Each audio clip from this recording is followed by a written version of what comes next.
Okay, we're beginning activity 8.3, identifying equivalent expressions. The directions read, here's a list of expressions. Remember, expressions are just mathematical phrases that are made up of variables, operators, and numbers. So find any pairs of expressions that are equivalent. So pairs that have the same value. If you get stuck, try reasoning with diagrams. So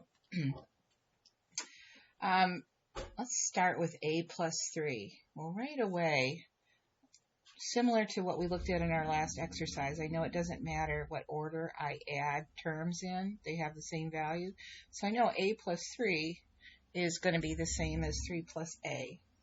So let's just circle those in the same color.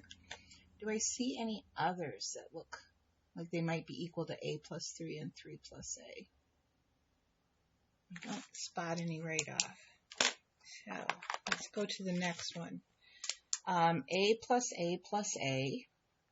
Again, I know that this is a added together 3 times.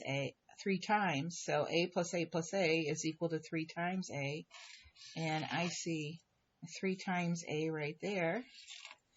And that's also 3 times a. Multiplication is also commutative. It doesn't matter what order I multiply them in. So I know 3 times a is also the same as a times 3. I don't see any others that look like they're going to be equivalent to those. Let's see our next one. A divided by 1/3. Oh, I spoke too soon.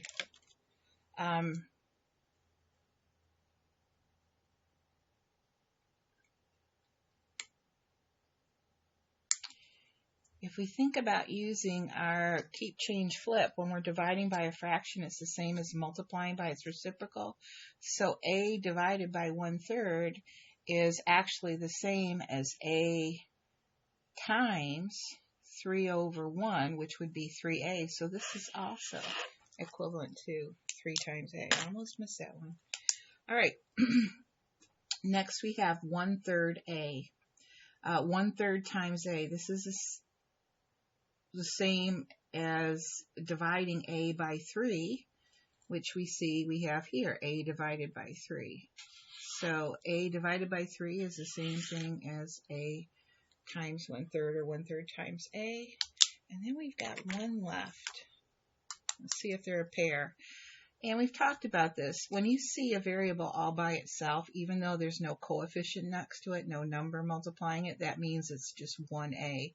So a is the same as 1a. So these are also equivalent expressions. And we're done.